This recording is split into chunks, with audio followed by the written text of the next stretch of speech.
क्या आपके बच्चे को बुखार के साथ अचानक से फीट्स आए हैं?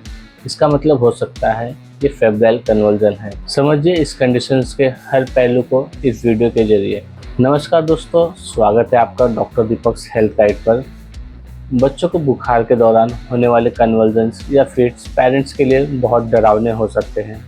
इस कंडीशंस को हम फेब्राइल कन्वर्जन कहते हैं। ये क्या है, क्यों होती है और इसका क्या इलाज है? आज के इस वीडियो में मैं आपको बताऊंगा फेब्राइल कन्वर्जन के types, causes, science and symptoms और इसे कैसे डायग्नोस किया जाता है और इसके ट्रीटमेंट के बारे में डिटेल में समझेंगे। तो वीडियो को एंड तक ज़रूर देखिए, क्योंकि इससे आपको अपने बच्चे की हेल्थ को लेकर बेटर अंडरस्टैंडिंग मिलेगी। तो सबसे पहले हम समझते हैं कि फेब्राइल कन्वर्जन होता क्या है। फेब्राइल कन्वर्जन एक ऐसी कंडीशन है जो ज़्यादा टेम्परेचर या फीवर के दौरान होती है। स्पेशली 6 मंथ से 5 साल तक के बच्चों में ये देखने को मिलता है। ये ब्रेन का एक टेम्पररी रिस्पॉन्स होता है हाई ग्रेड फीवर के कारण। अब हम समझते हैं फेब्राइल कन्वर्जन्स के टाइप के बारे में। बेसिकली जो फेब्राइल कन्वर्जन्स होते हैं ये 2 प्रकार के होते हैं। पहला है सिंपल फेब्राइल कन्वर्जन और दूसरा होता है कॉम्प्लेक्स फेब्राइल कन्वर्जन। जो सिंपल फेब्राइल कन्वर्जन होता है ये कन्वर्जन सिर्फ एक बार होती है और ये 15 मिनट से कम समय के लिए होती है। इसमें जो है बॉडी के दोनों साइड्स इन्वॉल्व होते हैं। ये बॉडी को दोनों साइड्स यानी बायलेटरली इफेक्ट करता है। वहीं जो हमारा जो कॉम्प्लेक्स फेब्राइल कन्वर्जन है इसमें आपको एक ही फीवर एपिसोड्स में रिपीटेड फिट्स देखने को मिलते हैं। इसमें जो एक बार का कन्वर्जन्स है वो 15 मिनट से ज़्यादा चल सकता है। इसमें बॉडी बायलेटरल या कभी कभी सिर्फ एक साइड को अफेक्ट कर सकती है, जिसे हम यूनिलेटरल भी बोलते हैं। अब हम समझते हैं फेब्राइल कन्वर्जन्स के कॉजेज़ के बारे में, यानी इसके कारणों के बारे में कि तक क्यों होता है। तो इसमें जो सबसे पहला है वो है हाई ग्रेड फीवर। अगर आपके बच्चों को कोई वायरल इन्फेक्शन या बैक्टीरियल इन्फेक्शन है, जैसे ईयर इन्फेक्शन या थ्रोट इन्फेक्शन या निमोनाइटिस, जो भी कंडीशंस है, अगर उसके कारण अगर बच्चों को हाई ग्रेड फीवर आता है तो ये कॉज हो सकता है फेब्राइल कन्वर्जन्स का। नेक्स्ट है फैमिली हिस्ट्री। अगर पेरेंट्स या सिबलिंग्स को फेब्राइल कन्वर्जन्स हुई है तो इस बच्चे में भी रिस्क बढ़ सकता है। नेक्स्ट है इमेच्योर ब्रेन डेवलपमेंट। बच्चों का developing brain high grade fever के लिए थोड़ा ज़्यादा सेंसिटिव होता है, जिसके कारण बच्चों में फेब्राइल कन्वर्जन देखने को मिलता है। अब हम बात करते हैं इसके कुछ लक्षण के बारे में। इसका जो सबसे पहला लक्षण है वो है बच्चे की बॉडी स्टिफ हो जाना। ड्यूरिंग कन्वर्जन्स क्या होता है, बच्चे की बॉडी स्टिफ हो जाती है यानी कड़क हो जाती है और बच्चा जर्क या मूवमेंट्स करने लगता है। इसके साथ साथ बच्चे की जो आंखें होती है वो पलट जाती हैं। बच्चा बेहोश लग सकता है या रिस्पॉन्सिव नहीं होता। ब्रीदिंग थोड़ी सी इरेगुलर या शॉर्ट पॉज हो सकती है। पोस्ट कन्वर्जन्स क्या होता है, बच्चा थकान और कंफ्यूज महसूस करता है, या तो फिर आपका बच्चा बहुत ज़्यादा रोने लगेगा या फिर आपका बच्चा बहुत ज़्यादा स्लीपी फील करता है। अब हम बात करते हैं इसके डायग्नोसिस के बारे में। तो पहले है मेडिकल हिस्ट्री। जब भी आपके बच्चे को फीवर एपिसोड्स हुई है तो हम डॉक्टर उसके फीवर के बारे में पूछते हैं, यानी फीवर कितने दिन से आ रही है। फीवर के साथ साथ बच्चे को और कुछ कंप्लेंट्स है क्या, जैसे कोल्ड, कफ, या फिर बच्चा लूज मोशन कर रहा है या वॉमिटिंग कर रहा है या कुछ और कंप्लेंट्स है, जिससे हम ये पता करते हैं कि बच्चे को जो फेब्राइल कन्वर्जन्स आया है उसके अंदर फीवर का कारण क्या हो सकता है। और इसके साथ साथ हम फैमिली हिस्ट्री के बारे में भी पूछते हैं, जैसे कि बच्चे के पेरेंट्स को बचपन में फेब्राइल कन्वर्जन्स की हिस्ट्री है क्या, या फिर जो इनके सिबलिंग्स यानी जो इनकी भाई बहन है उनको किसी को अगर फेब्राइल कन्वर्जन्स है क्या, तो हमें ये पूछना पड़ता है। नेक्स्ट जो है आपके डॉक्टर आपके बच्चे का फिजिकल एग्जामिनेशन करते हैं, जिसमें आपके बच्चे के सारे न्यूरोलॉजिकल रिफ्लेक्सेस जो होती है उसे चेक करते हैं। नेक्स्ट इसमें हम कुछ टेस्ट करते हैं, जैसे इसमें हम कुछ ब्लड टेस्ट करते हैं, जैसे CBC, ESR, CRP और इन्फेक्शन रिलेटेड। जैसे कि हमें कोई इन्फेक्शन अगर डायग्नोस करना है, अगर बच्चा अगर कोल्ड कफ की हिस्ट्री लेके आता है तो इसमें हम बच्चे के एक्सरे और बाकी ब्लड टेस्ट कर सकते हैं।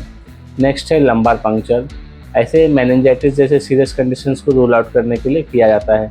अगर बच्चे को बहुत ज़्यादा हाई ग्रेड फीवर है, बच्चे की जो नेक है वो ज़्यादा स्टिफ हो गई है और इसके साथ साथ बच्चा कंफ्यूज है और बार बार बच्चे को अगर कन्वर्जन्स आ रहे हैं, तो ऐसे में हम लंबार पंक्चर करते हैं। इसमें जो सबसे बेसिक टेस्ट होता है जो किया जाता है वो है EEG यानी इलेक्ट्रोएन्सेफेलोग्राम। इसमें हमें बच्चे की जो ब्रेन की एक्टिविटी होती है वो चेक किया जाता है। अब हम बात करते हैं फेब्राइल कन्वर्जेंस के ट्रीटमेंट के बारे में। तो इसमें इमीडिएट स्टेप्स जो ड्यूरिंग कन्वर्जेंस होते हैं उसके बारे में देखते हैं। जैसे अगर बच्चे को कन्वर्जेंस आ रहा है तो इसमें हमने पहले क्या करना चाहिए। तो सबसे पहला है वो है हमें स्टे काम, यानी आपको पैनिक बिल्कुल नहीं करना है, बच्चे को एक साइड पर लिटा देना है। जिससे क्या होगा, जो बच्चा वॉमिटिंग या जो उसके मुंह से सलाइवा वगैरह गिर रहा है वो बाहर की तरफ गिर जाएगा। अगर वो सलाइवा माउथ में यानी अंदर जाता है तो वो एयरवे को ब्लॉक कर सकता है, जिसके कारण बच्चे को एस्पिरेशन की प्रॉब्लम हो सकती है। दूसरा है, हमें जब भी बच्चे को लिटा रहे हैं कहीं पे तो वहाँ पे हम सेफ्टी को इंश्योर करें, बच्चे के आसपास कोई भी शार्प ऑब्जेक्ट ना रहे, क्योंकि उस टाइम में बच्चा जब भी जर्किंग या मूवमेंट्स करेगा तो उससे चोट लगने की या फिर इंजरी होने के चांसेस बढ़ जाते हैं। नेक्स्ट है डोंट फोर्स एनीथिंग, बच्चे के मुंह में कुछ भी ना डालें, चाहे वो वाटर हो, दवा हो या फिर किसी भी प्रकार का स्पून या फिर स्केल, कुछ ना डालें। कितने माता पिता क्या करते हैं, बच्चे के मुंह में स्केल या फिर लकड़ी का टुकड़ा या फिर स्पून डालते हैं ताकि बच्चा टंग बाइट से बचे, बट ऐसे में बच्चे को और इंजरी होने के चांसेस होते हैं।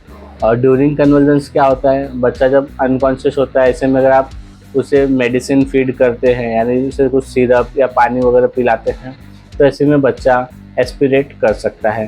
तो बच्चे के मुंह में कुछ भी हमें फोर्सफुली नहीं डालना है।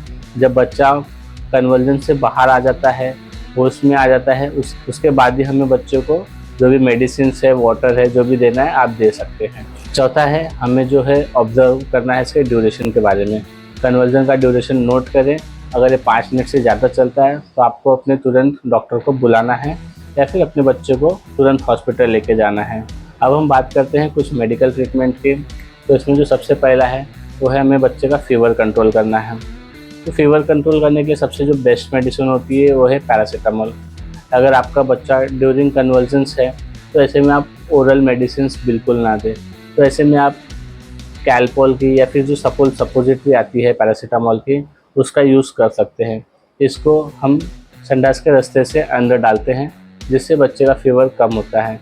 और जब बच्चा पोस्ट कन्वर्जेंस में होता है, यानी जब बच्चे का कन्वर्जन रुक जाता है, तो उस टाइम पे हम बच्चे की स्पंजिंग करते हैं और बाकी मेडिसिन वगैरह दे सकते हैं। अब लॉन्ग टर्म केयर कैसे करें। रिकरेंट फेब्राइल कन्वर्जेंस के लिए आपको अपने डॉक्टर से रेगुलर मॉनिटरिंग करानी है। प्रिवेंटिव जो भी मेडिसिन है वो आपको सजेस्ट कर सकते हैं। जैसे कि कितने बच्चों को हम टैबलेट फ्रीजियम देते हैं कि अगर बच्चों को अगर फीवर आया है, अगर वो 100 के ऊपर जा रहा है, तो आप जो भी आइबुप्रोफेन या पैरासीटामोल का सिरप दे रहे हैं, इसके साथ में आप ये फ्रीजियम का हाफ टैबलेट भी दे सकते हैं, जिससे बच्चों को कन्वर्जेंस नहीं आते हैं। तो ये हो गई कुछ बातें फेब्राइल कन्वर्जेंस के बारे में। अब हम बात करते हैं इसके कुछ प्रिवेंशन के टिप्स के बारे में। फीवर डिटेक्ट करते ही उसे कंट्रोल करने की कोशिश करें। उसमें हम बच्चों को कूल कॉम्प्रेशंस या फिर लाइट क्लोथिंग का यूज़ कर सकते हैं। बच्चों को हाइड्रेट रखें और उनका टेम्परेचर रेगुलर चेक करते रहें। हाई फीवर के दौरान डॉक्टर से कंसल्ट करना ना भूलें। दोस्तों, फेब्राइल कन्वर्जन एक सीरियस कंडीशन लग सकती है, पर अगर इसे हैंडल करने का सही तरीका आपको पता है तो इसे इफ़ेक्टिवली मैनेज किया जा सकता है। अगर आपको ये वीडियो हेल्पफुल लगी हो तो इसे लाइक करें और अपने दोस्तों और फैमिली के साथ शेयर करें।